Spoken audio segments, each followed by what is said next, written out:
बिहार की धरती से ही, बिहार की धरती को ही दिया सब कुछ।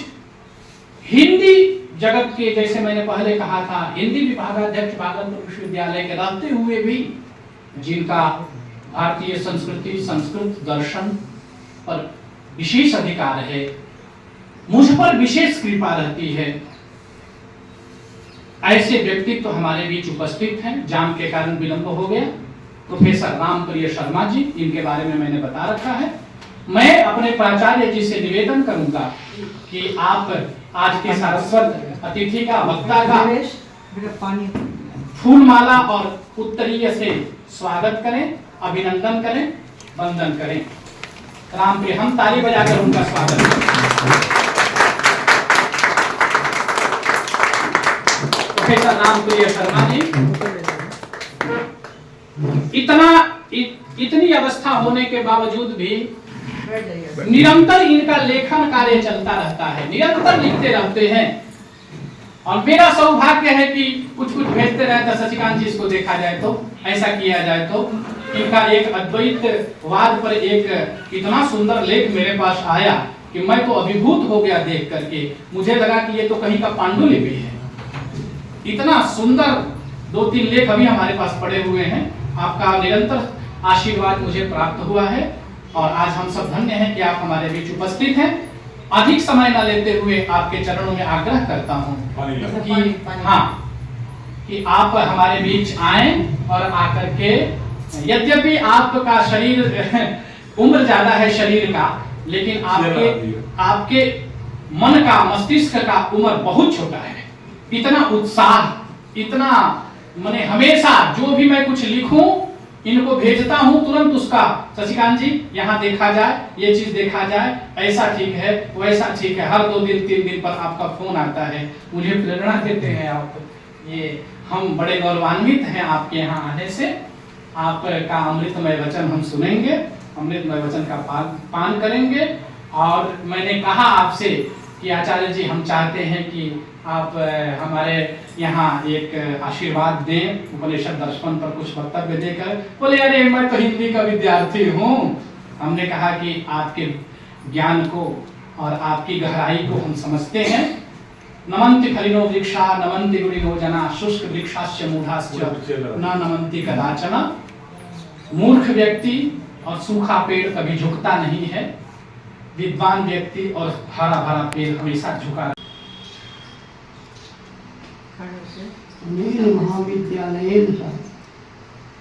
मदीय 50 वर्षेभ्यः पूर्वतो एव सम्बन्धो वर्तते। अतएव अस्य महाविद्यालयस्य वैशिष्ट्यम् अहम् अवगच्छामि।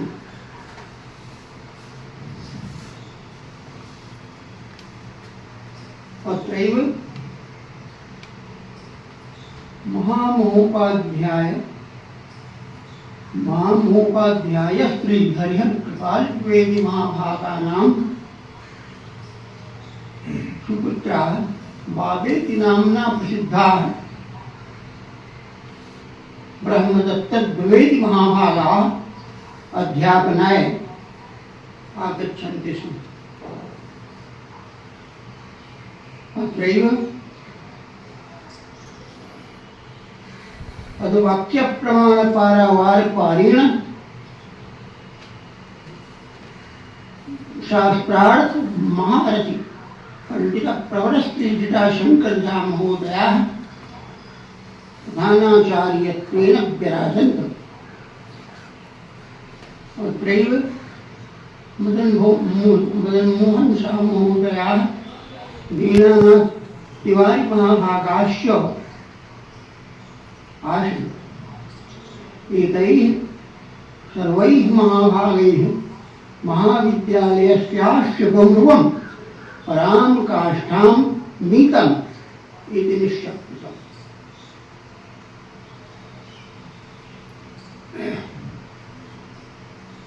शशिकांत तिवारी महोदय धन्योऽयं शशिसन्निभवर्धमानः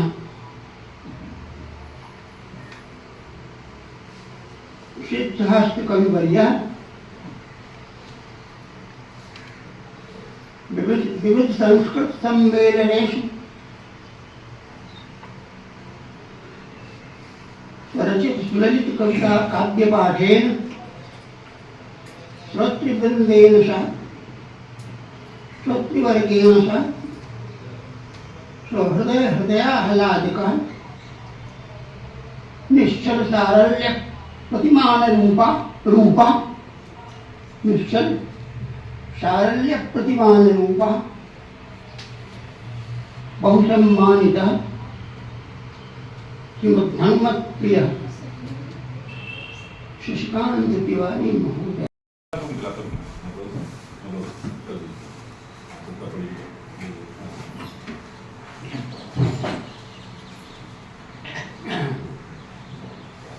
मान्य प्रधानाचार्य वर्य अन्य विद्वांसश्च छात्राः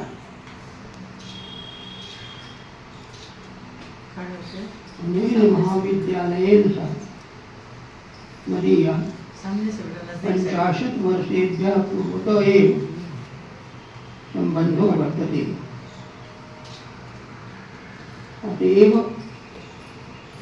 अस्य महाविद्यालयस्य वैशिष्ट्यम् अहम् अवगच्छामि।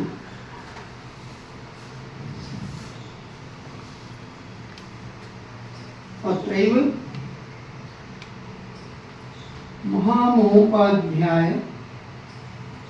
महामहोपाध्याय श्री हरिहर कृपाल द्विवेदी महाभागानां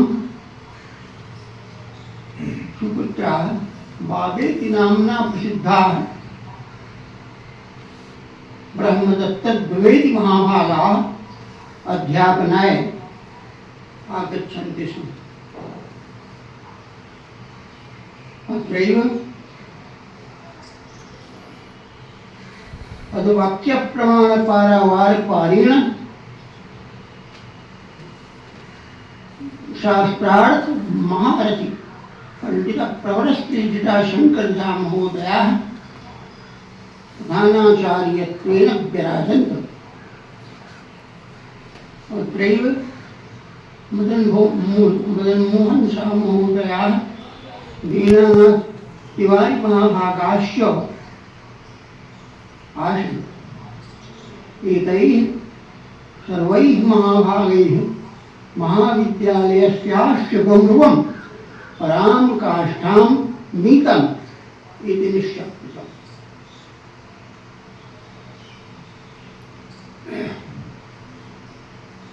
शशिकांत तिवारी महोदय धन्योऽयं शशिसन्निभवर्धमानः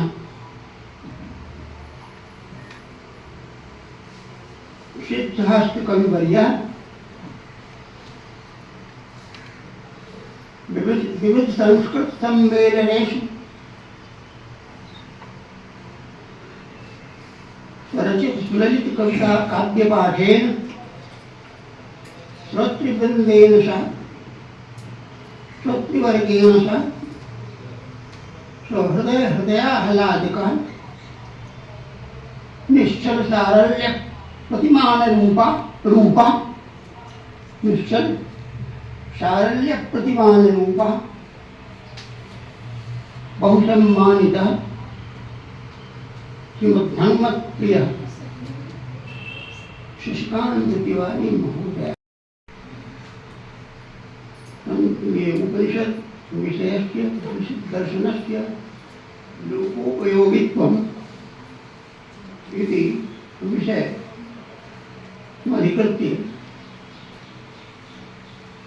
किञ्चित् वक्तुम् उत्सहे। किन्तु विवेचनात् पूर्वम् उपनिषत् शब्दस्य व्युत्पत्तिलभ्यः अर्थः ज्ञातव्यः। उपेन धातोः उपनि पूर्वकाल षद्धातोः नहीं, ये क्विक प्रत्यय कृते सति उपनिषद शब्दः निष्पद्यते। श्रीमत् सुरेश्वराचार्यवर्यैः बृहदारण्यकोपनिषदः भाष्य वार्तिके उपनिषद शब्दः सम्यक् व्याख्यातः। उपोपपूर्वः उपोपसर्गः सामीप्ये तत्प्रतीति समाप्यते। उपोपसर्गः सामीप्ये तत्प्रतीति समाप्यते। अर्थात उपपूर्वकात् तद्धातोः घञ् प्रत्यय कृते ये प्रत्यय कृते उपनिषद शब्दः निष्पद्यते। उपसर्गः सामीप्यर्थे वर्तते। उपसर्गः सामीप्यर्थे वर्तते। कीदृशं सामीप्यम् इति जिज्ञासायां सत्यां कथ्यते अव्यवहितं सामीप्यम्। एतत् अव्यवहितं सामीप्यं कस्मिन् समाप्यते? प्रत्यगात्मनि समाप्यते। पर्यवस्यति।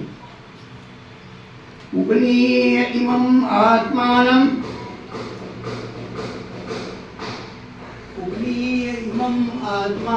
ब्रह्मापास्तद्वयं यतः निहन्त्य विद्यां तज्जं च तस्मात् उपनिषद् भवेत्।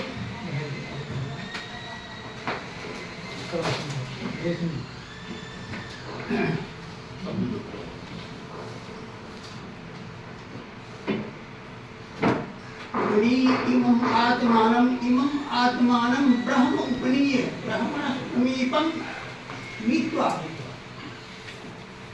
प्रथमम् इयं ब्रह्मविद्या इमम् आत्मानं ब्रह्मसमीपं नयति। उपनीय इमम् आत्मानं ब्रह्म अपास्तद्वयं स्वयं अपास्यति। द्वयं विदूरीकरोति। निहन्त्य विद्या अविद्यां निहन्त्य विद्यां तज्जं च अविद्यां निहन्ति तज्जन्यं संसारादि प्रपंचम। अर्थात सकार्याम अविद्यां निहन्ति। अर्थात धातौ अर्थत्रयं विद्यते। शब्दधि विसरणगत्यो साधनार्थे इति धातुपाठः। विसरणं गति औषादन। उपनीय इमम् आत्मानं ब्रह्म उपनीय ब्रह्मणस्समीपं नीत्वा द्वयम् अपाश्यत्। निहन्त्य विद्या अविद्यां तज्जन्यं संसारादिकप्रपञ्चं च निहन्ति तस्मात् उपनिषद् भवेत्। तस्मात् उपनिषद् इति कथ्यते। इति सद्धातोः अर्थत्रयम् अत्र वर्णितं जातम्। निहत्यानर्थमूलं प्रविद्यां प्रत्यक्तया परं गमयत्यस्तसंवेदो उपनिषद् भवेत्। निहत्यानर्थमूलं सर्वेषाम् अनर्थानां यत् मूलं वर्तते स्वकीयाम् अविद्यां या अनर्थ मूलभूता वर्तते ताम् अविद्यां निहत्य किं करोति?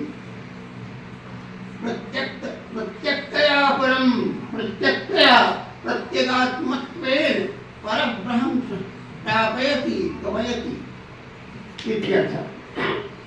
प्रवृत्तिहेतून् निःशेषांस्तन्मूलोच्छेदकत्वतः यतो साधयेत् विद्या तस्मादुपनिषन्मुखः।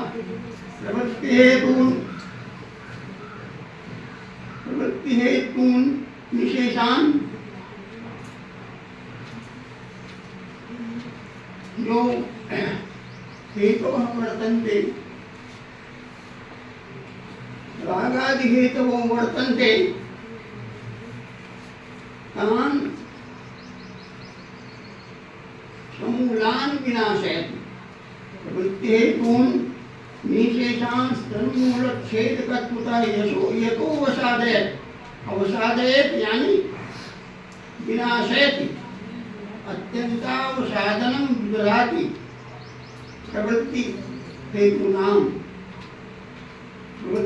हेतून् निषादयति प्रवृत्ति हेतूनाम् अवसादनं विदधाति इत्युपनिषत्।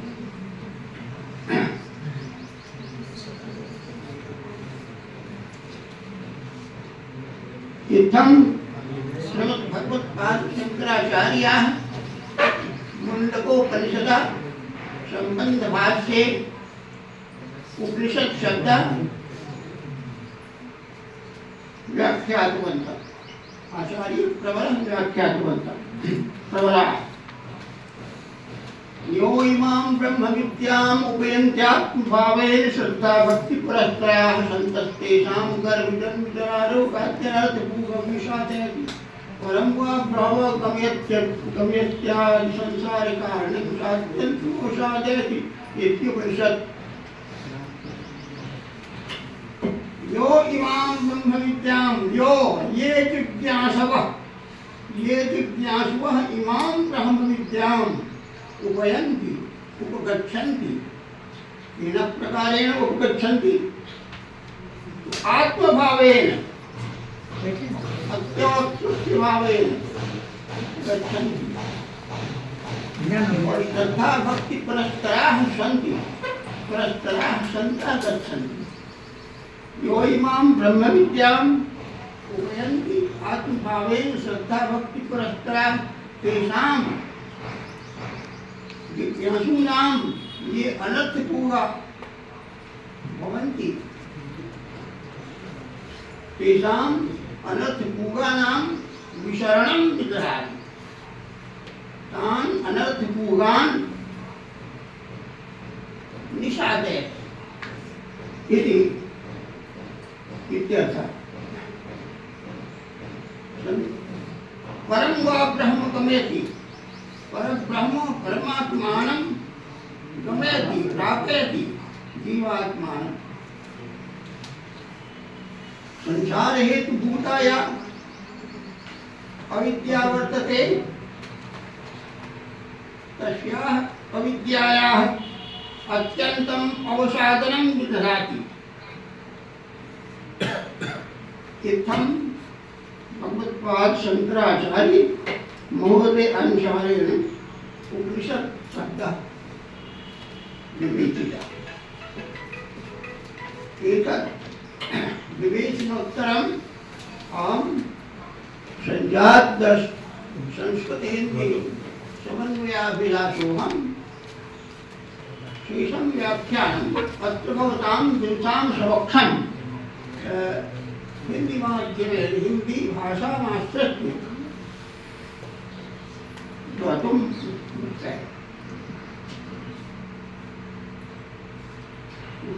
अनेन विद्यालयेन सार्धं मदीयः यः पूर्वसम्बन्धः वर्तते तस्य पूर्वसम्बन्धस्य नवीकरणाय दृढीकरणाय च अत्र भवतां विद्वां समक्षम् आगतोऽस्मि।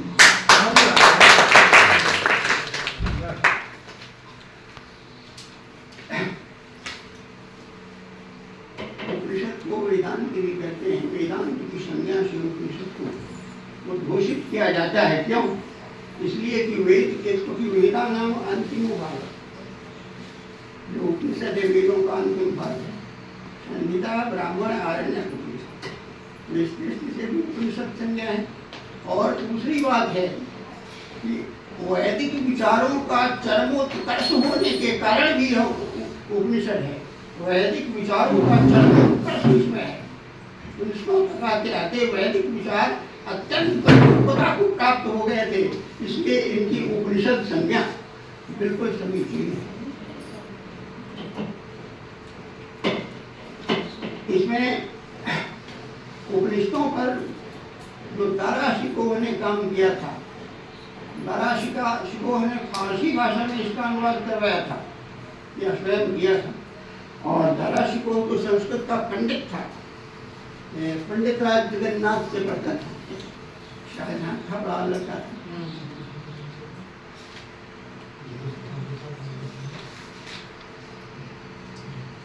उसी फारसी भाषा में किए गए अनुवाद का ट्रांसलेशन, अनुवाद संस्कृत में अनुवाद देख करके, अंग्रेजी अनुवाद देख करके शोपेनहावर, जर्मन दार्शनिक जो शोपेनहावर था, उसने कहा था कि उपनिषद मानव मस्तिष्क की उच्चतम उपज है। There is no study so beneficial and so innovative as that of Upanishads. संसार में ऐसा कोई महत्वपूर्ण स्वाध्याय नहीं है जो इन उपनिषदों के समान अत्यंत लोकोपकारी हो, बेनिफिशियल हो और उदात्त हो, सबलाई हो। ऐसा कोई स्वाध्याय नहीं संसार में।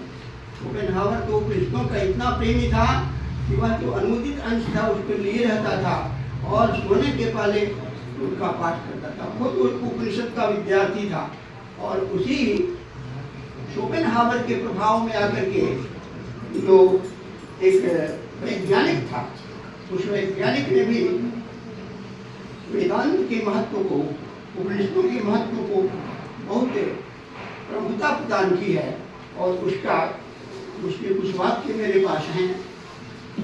एडविन श्रोडिंगर बम बनाने में भी था, बम के आविष्कार में इसका व्यापक क्वांटम मैकेनिक्स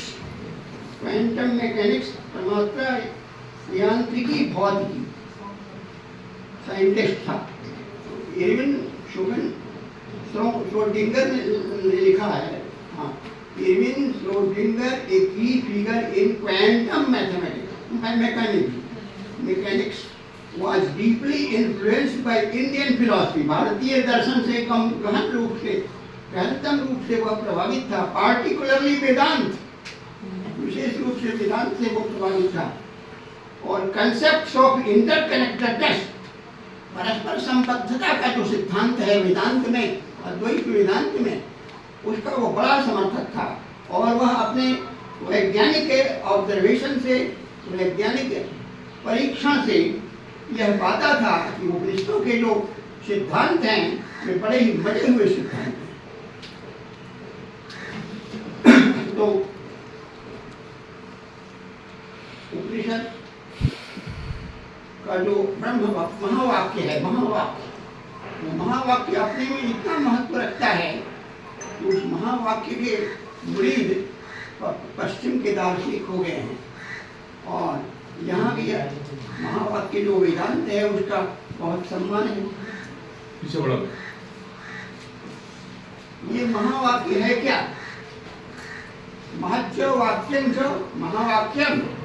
और महावाक्य इनको इसलिए कहते हैं कि वे जीव को उसके स्वरूप का ज्ञान कराते हैं।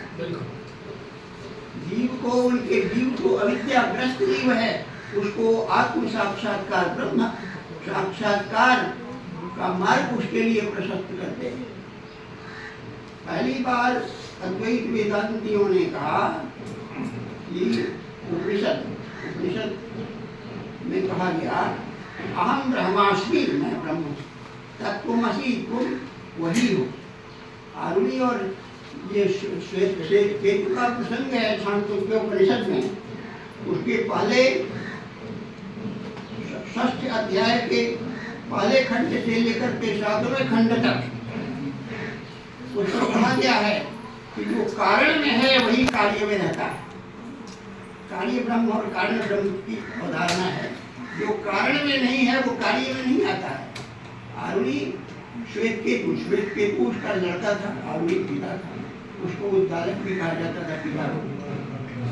तो उसने 12 वर्षों तक वेदांत का अध्ययन किया और उसके बाद घर आया तो बड़ा था, उसका उग्र रूप था, अपने को बड़ा अभिमानी मान रहा था, अपने को बड़ा पंडित मान रहा था, पंडितम मन्य था। तो ऐसी स्थिति में कहा कि तुम जो कुछ भी जानते हो तो ठीक है, लेकिन क्या तुम्हारे गुरुजी ने कोई ऐसा आदेश दिया है जिसको जान लेने के बाद यह सब कुछ जाना हो जाता है?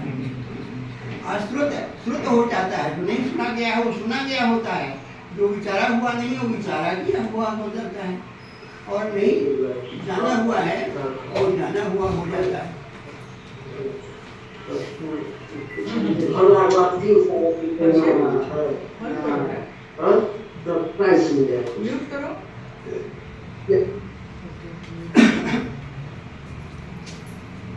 कहा कि नहीं, मैंने तो ऐसा कोई आदेश नहीं पाया है, गुरुदेव ने इस प्रकार का कोई आदेश मुझे नहीं दिया है।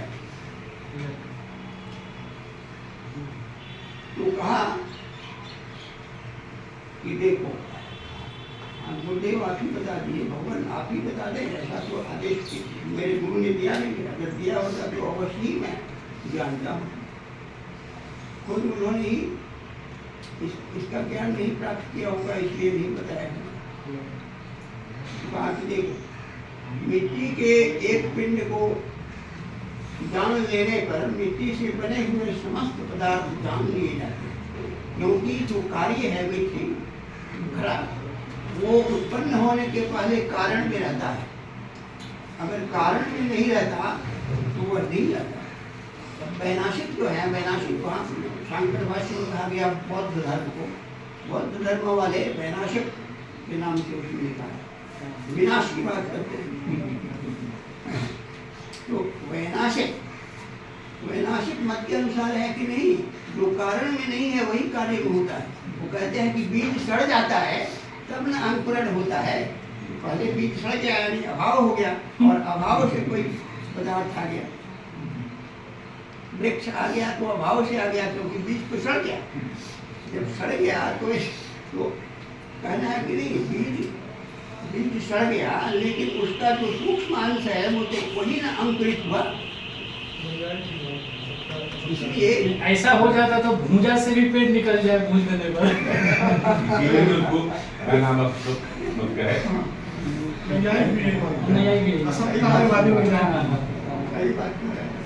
तब तो मैंने आम का बीज बोएंगे, आम बबूल आ जाएगा, क्योंकि जब बीज नष्ट ही हो गया और कोई उससे संपर्क नहीं रहा तो आम के बदले बबूल भी आ सकता है। लेकिन नहीं, कार्य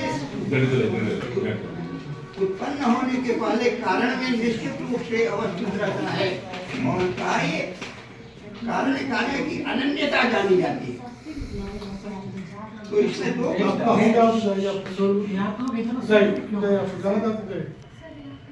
आप किसी को सुना जा रहा है, हम लोग आपको आप क्या बात है जी? आप लोग बात मैंने मदद किया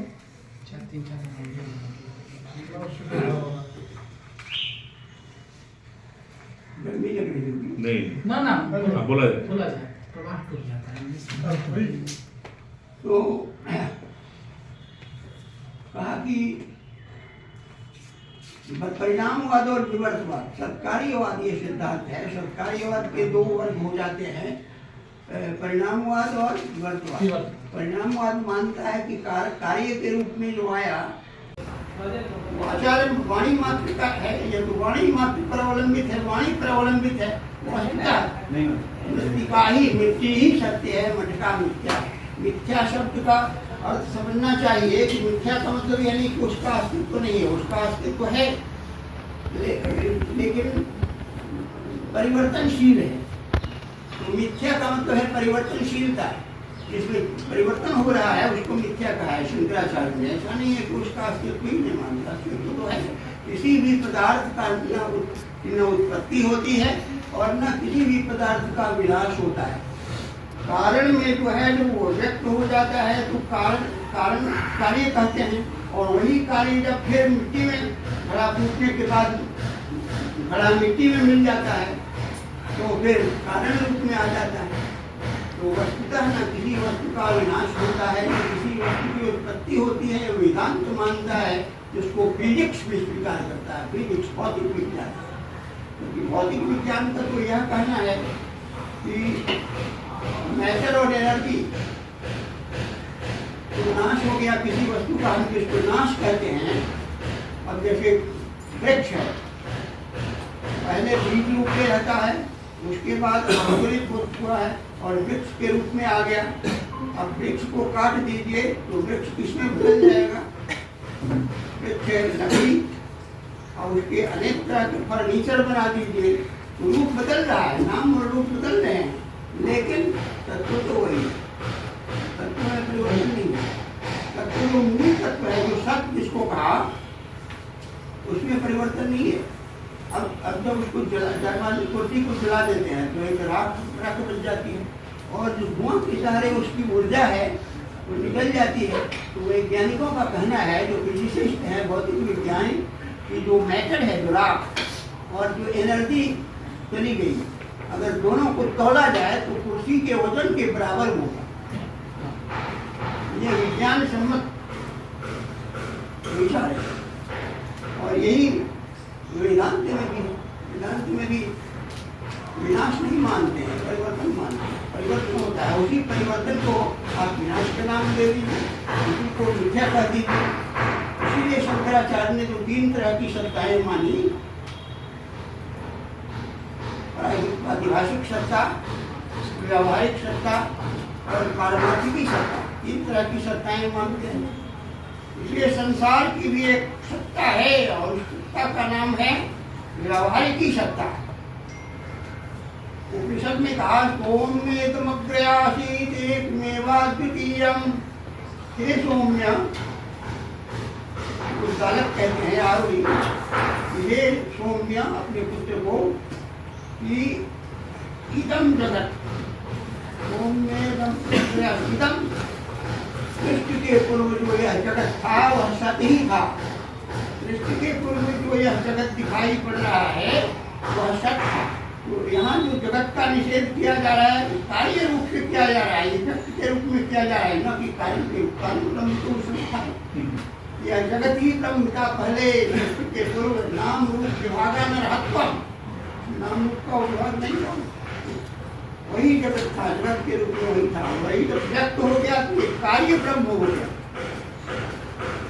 तो कार्य ब्रह्म जो नाम रूपात्मक ब्रह्म जगत है, उसको मिथ्या कहा, क्योंकि उसमें परिवर्तन होते हैं। परिवर्तनशीलता को लेकर के उसको मिथ्या की संज्ञा दी। मिथ्या है, वस्तुतः ऐसा नहीं कि इसकी सत्ता नहीं, सत्ता हर समय सत्ता है। सत्ता की रात के रूप में वो नीच आ गया, और फिर उससे उसको रोकने पर उसी रूप में आ गया। तो फिर क्या, सत्ता का रूपांतरण होता है, लेकिन सत्ता का विनाश नहीं होता। उसको वेदांत मानता है, जो साइंस विज्ञान सम्मत।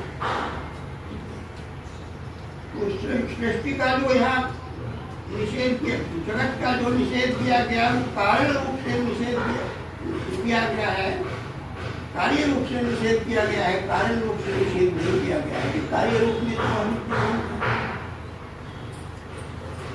इसी आधार पर कहते हैं ये वेदांत। यह प्रभाव नाम रूप वाला जो दृष्टांत है, उसका प्रभाव संत साहित्य पर पड़ा है। कबीर आदि संतों ने इस विचार को अपनाया है और इसके माध्यम से अपने मत का प्रचार किया है। गहना एक कनक ते गहना, इनमें भावन दूजा, कहन सुनन कर दई कथा के एक नमाज एक पूजा। गहना एक कनक ते गहना, स्वर्ण के अनेक तरह के गहने, स्वर्ण से अनेक प्रकार के गहने बनते हैं और उन गहनों के नाम अलग अलग हैं, उनके रूप अलग अलग हैं, लेकिन तत्व की दृष्टि से जब विचार करेंगे तो स्वर्ण के अतिरिक्त और क्या है? स्वर्ण के अतिरिक्त और है। इसी तरह से कहा कि सुंदर कहत एक ब्रह्म अखंडित ब्रह्म, सुंदर कहत एक ब्रह्म है अखंडित। ब्रह्म को पलट के जगत नाम रखो। सुंदरता की बहुत ही जोरदार शब्दों में कहते हैं, ब्रह्म को ही जगत का नाम दे। इस प्रकार मिट्टी को खड़े का नाम दिया, या मिट्टी के अनेक प्रकार के बर्तन बनते हैं मिट्टी की।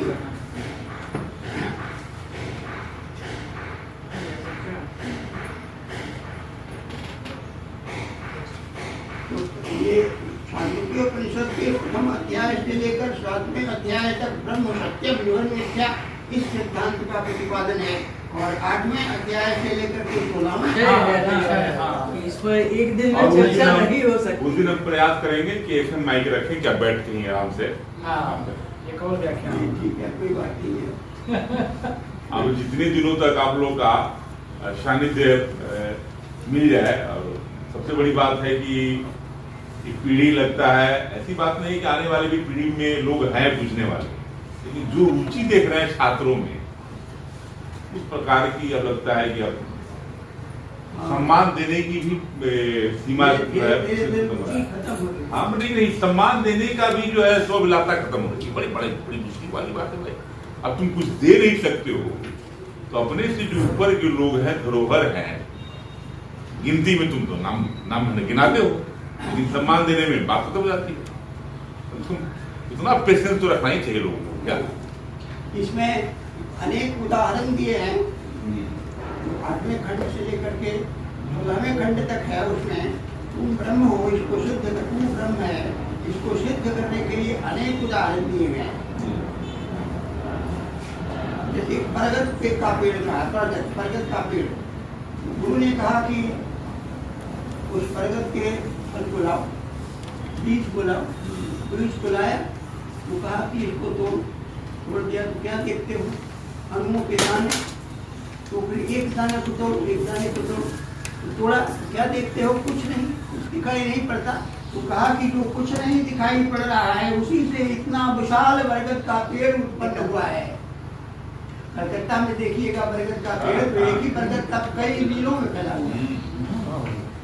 तो उसी तरह से आत्मा जो है, आत्मा जो अणुरूप में है, उस समय उसका छोटा शब्द होता है, तो अणिमा रूप में वर्तमान जो आत्मा है, आत्मा तो व्यापक है। शंकर दर्शन में व्यापक का है, आरोग्य अनोरणीयान में तो वही अनात्मा सिजंतोर नहीं तो गुहायाम में आती है। अणिमा रूप है और जो सबका आधार है, वही आत्मा तू है। तू क्षुद्र देह या नहीं है, या क्षुद्र देह तू नहीं है। जब तक व्यक्ति अपने को क्षुद्र मानता है, दुर्बल मानता है, इसका मतलब कि वह अपनी शक्ति को नहीं पहचानता है। हर व्यक्ति के अंतःकरण में प्रकाश फैला हुआ है, प्रकाश है, लेकिन उस प्रकाश को उजागर करने की जरूरत है, उसको व्यक्त करने की जरूरत। जब आत्मिक सत्ता का एहसास होगा तो ऐसी स्थिति में सारी सीमाएं नष्ट हो जाएंगी और फिर तो अखंड ब्रह्मात्म भाव में, विशालता में व्यक्ति क्षुद्र मनोवृत्ति वाला नहीं होगा, विशाल मनोवृत्ति वाला होगा।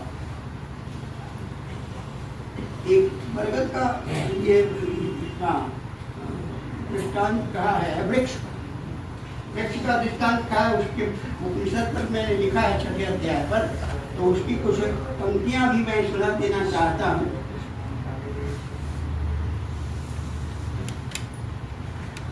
एक वृक्ष वाला देखिए, वो बड़ा प्रेरक है, वृक्ष वाला बहुत प्रेरक है, ऊपर मैंने लिखा भी है, जो लिखा है मैंने वो भी बताऊंगा।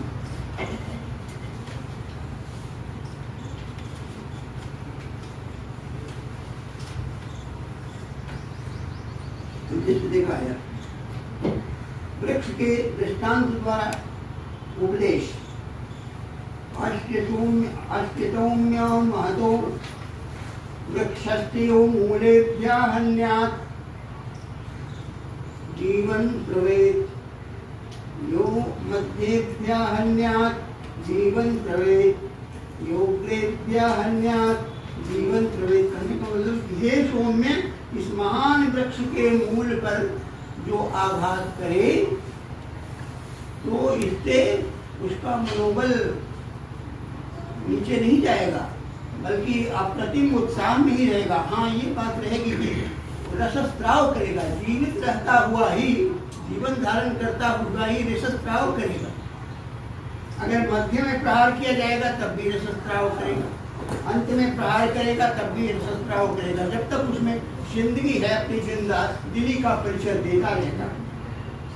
इसलिए उसके उत्साह का वर्णन करते हुए मंत्र रसकार की कहते हैं, पेपीयमानो मोदमानस्तिष्ठति, इस पर ध्यान दिया जाए। पेपीयमानो, बार बार पीता हुआ, अत्यंत उदक पान करता हुआ, जल पीता हुआ भूमि से जड़ों के द्वारा जीवन रस को ग्रहण करता हुआ मोदमानस तिष्ठति, प्रसन्नता व्यक्त करता हुआ तिष्ठति, स्थित रहता है।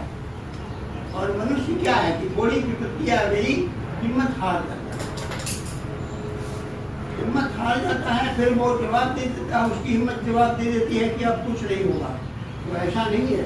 इसीलिए मैंने एक इस पर लिखा है, इस पर जो लिखा है वो भी मैं सुना देता हूँ आप लोगों को।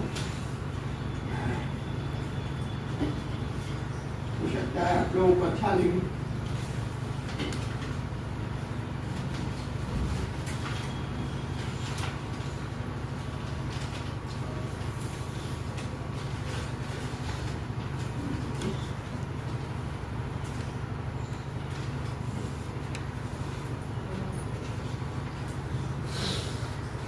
भी फल लगे हुए, कितनी विचित्र बात की कि उसमें भी फल लगे हुए, यानी वो अपनी जिंदादिली का परिचय उस समय भी दे रहा था। लेकिन मनुष्य थोड़ी सी विपत्ति का करके घबरा जाता है, अपना साहस छोड़ देता है। एकदा प्रातः भ्रमण काले राजमार्गे राजमार्गं निष्ठा द्वादश संकुलित क्षेत्रे स्थानुत्वेन अवस्थितो मयैको दृष्टा यस्य वाम पार्श्वे लंबमानानि अपक्वानि फलानि विलसन्ति लटकते हुए कच्चे फल लटक रहे। धन्योऽयम् अदम्य जिजीविषा संवलितो दुर्गम्य जीवने शक्ति परिपूर्णः सर्वशाखा विरहितो वृक्षो यो लब्ध प्रतिकूल दशस्तन्नपि। प्रतिकूल दशाओं को पाकर भी परोपकार आए फलम जनयति, परोपकार के लिए फल उत्पन्न कर रहा है। मनुष्येभ्योऽयं महासंदेशं प्रयच्छति, और मनुष्यों के लिए मानो यह महासंदेश दे रहा है। हे मनुष्याः विषादं मा स्मृतो, हे मनुष्यों विषाद को कभी प्राप्त न हो। युष्मदन्तःकरणेषु यो महाजीवन ज्योतिर्विस्फुलिंग तमभिजानीता, तुम्हारे अंतःकरण में जो महाजीवन ज्योति का विस्फुलिंग है उसको याद करो। त्यक्त प्रमादास्तंता, और प्रमाद छोड़कर सदसन महान जीवन संगरे, सत और असत की महाजीवन संग्राम में सत पक्ष का आश्रय लेकर के तुम सतत अग्रसर हो जाओ, बढ़ते जाओ, बढ़ते जाओ। तो मूल में वासमाभि अनुसर्तव्यो वृक्ष दृष्टान्त, वृक्ष दृष्टान्त का अवश्य अनुसरण करना चाहिए। यद्यपि आयान्ति मानव जीवने भी बहुविधानि कष्टानि, मनुष्य जीवन में बहुत सारे कष्ट आते हैं। यानी मनुष्यान प्रथम धनंती, जो मनुष्य को डराना आते हैं। लेकिन ये जो कठिनाइयां हैं उनको चुनौती के रूप में स्वीकार करना चाहिए। जीवनाभिग्रहत्वेन आभ्यन्तव्यानि, उनको शक्ति प्रतिरोधक के रूप में स्वीकार नहीं करना चाहिए। यह जो महासंदेश है वृक्ष के माध्यम से उपनिषद प्रदान कर रहा है। अब हम ब्रह्मास्मि का जो सिद्धांत है कि मैं ब्रह्म हूँ, वहाँ जो मैं ब्रह्म हूँ तत्वदर्शी कह रहा है वो कोई क्षुद्र मन नहीं है, संकुचित मैं नहीं हूँ।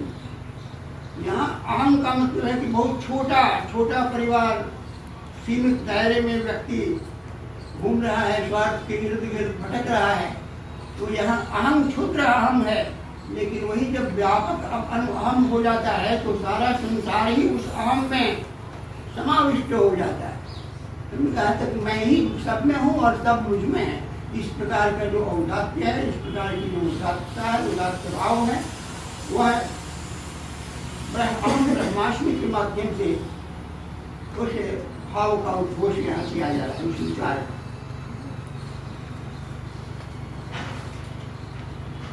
अब भेदभाव में आदमी पड़ा हुआ है, इसलिए भी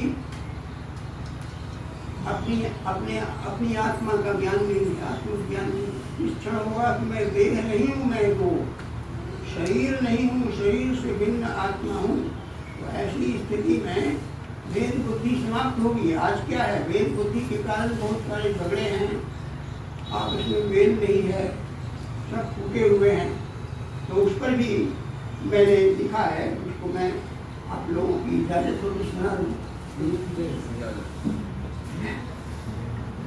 एते माम का येते तावकाश्चेति बुध प्रयोग दर्शनात् एतैः प्रयोगैः अविद्या प्रसूत देहाध्यास परस्पर भेद वित्वेश बुद्धि संसुच्यते या निखिल विवाद प्रसवित्री विवाद प्रसवित्री वर्तते।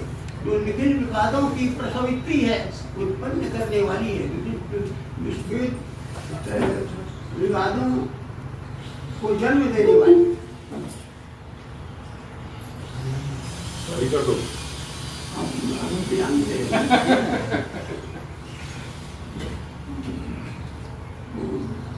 क्यों क्या सुनते हैं? एडमिट तो एडमिट नहीं है। पसंद आया अभी? बहुत बहुत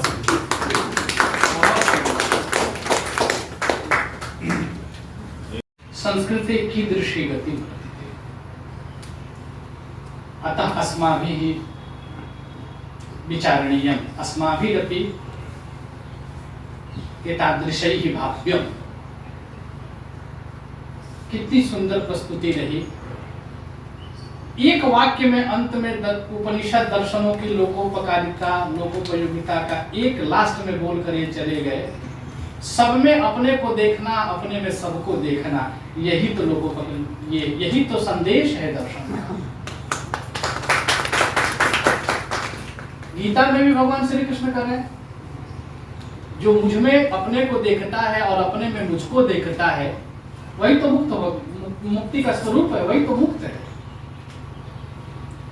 अर्थात ये जो भेदभाव संसार में दिख रहे हैं, अयम निजः परो वेति गणना लघु चेतसाम, यही तो था। उदार चरिता नाम तो वसुदैव, देह भिन्न है हम सबका, आत्मा तो एक ही है। ये पता चल जाए तो भेदभाव खत्म हो जाए, सब ऊंच नीच खत्म हो जाए। आप आए और आप तो हमेशा प्रेरणा देते हैं, आपके बारे में मैं क्या कहूं। समय नहीं है, समय बहुत तक आगे बढ़ गया है। आपका होना ही हमारे लिए गौरव का विषय होता है। और हमारे प्राचार्य जी की इच्छा है कि एक और स्वतंत्र उपनिषद पर व्याख्यान आप दोनों वक्ताओं का आयोजित होगा। और अब 11 बजे से कार्यक्रम रखेंगे ताकि बहुत सारा समय हमको मिल सके आगे का। हम तृप्त नहीं हुए और हम सुनना चाहते हैं, और आपका आगमन हमेशा इस महाविद्यालय में होता रहे, यही प्रार्थना करता हूं आपसे। अधिक समय न लेते हुए, पूछना चाह रहा है समय नास्ति, हाँ नहीं समय अधिक हो गया। फिर अगली बार से 11 बजे से जब कार्यक्रम रखेंगे तो बहुत सारा समय रहेगा अपने पास बोलने सुनने का। मैं अपने इस महाविद्यालय के प्राचार्य जी से और इस कार्यक्रम के अध्यक्ष जी से आग्रह करता हूं कि कुछ 2-4 शब्द हम सबके सामने प्रस्तुत करें।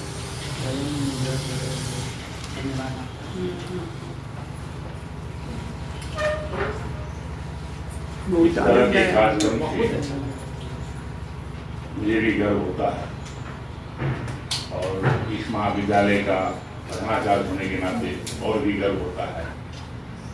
हमारे शिक्षकों छात्र छात्राओं का जो सहयोग मिलता है वो भी मुझे गौरवान्वित करता है।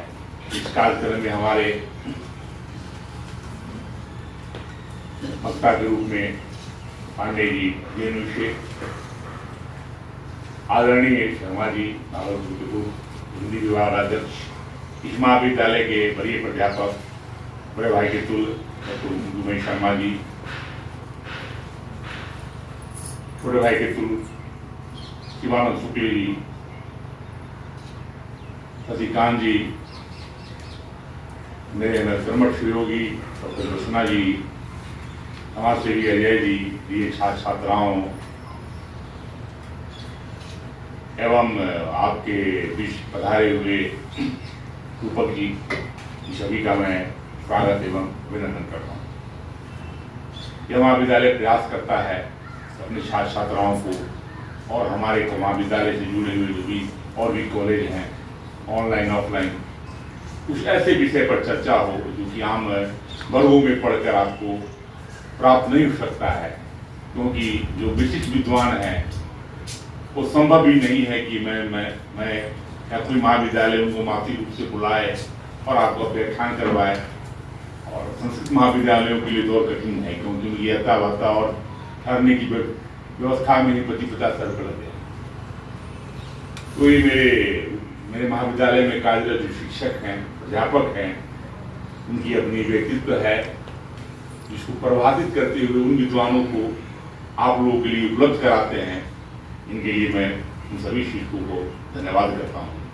आप लोग इस प्रकार के कार्यक्रमों में उपस्थित हों, ऑनलाइन भी उपस्थित हों, क्योंकि यही सब चीज़ आपकी ज़िंदगी में आगे आने वाले समय में काम देगा, कहीं न कहीं रूप से अवश्य काम देगा। पुनः इस कार्यक्रम में आप सभी लोग उपस्थित हुए, जो ऑफलाइन से या ऑनलाइन से। हम और विशेषकर मैं अपने कुलपति को धन्यवाद देता हूं कि वो सदैव इस कार्यक्रम इस तरह के कार्यक्रमों के लिए तो प्रेरित करते रहते हैं। तो किसी कारणवश आज नहीं जुट पाए, लेकिन उनका भी कोटि से नमन करता हूँ। पुनः आप लोग इस कार्यक्रम में पधारे, इसके लिए बहुत बहुत धन्यवाद।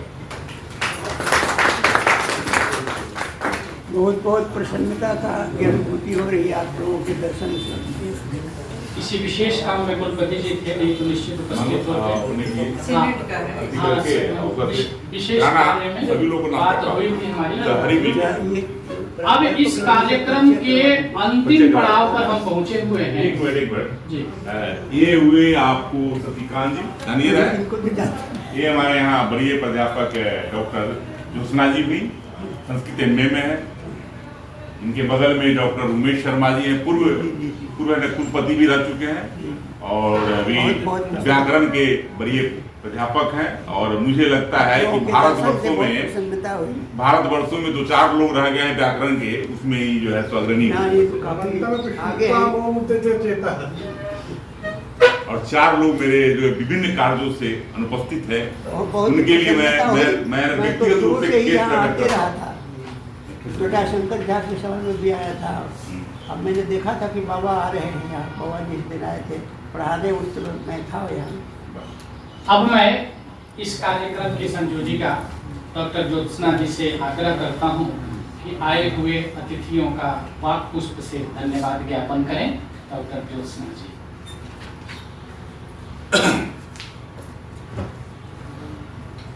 सर्वमंगल मांगल्ये शिवे सर्वार्थ साधके शरण्ये त्र्यंबके गौरी नारायणी नमोस्तुते। माँ भगवती को स्मरण करके आज के इस कार्यक्रम की पूर्णता, मैं समापन शब्द का प्रयोग नहीं करती, इस कार्यक्रम की पूर्णता को पर मुझे यह जिम्मेवारी दी गई है कि मैं वाक्पुष्प के द्वारा सबका धन्यवाद ज्ञापन करूं।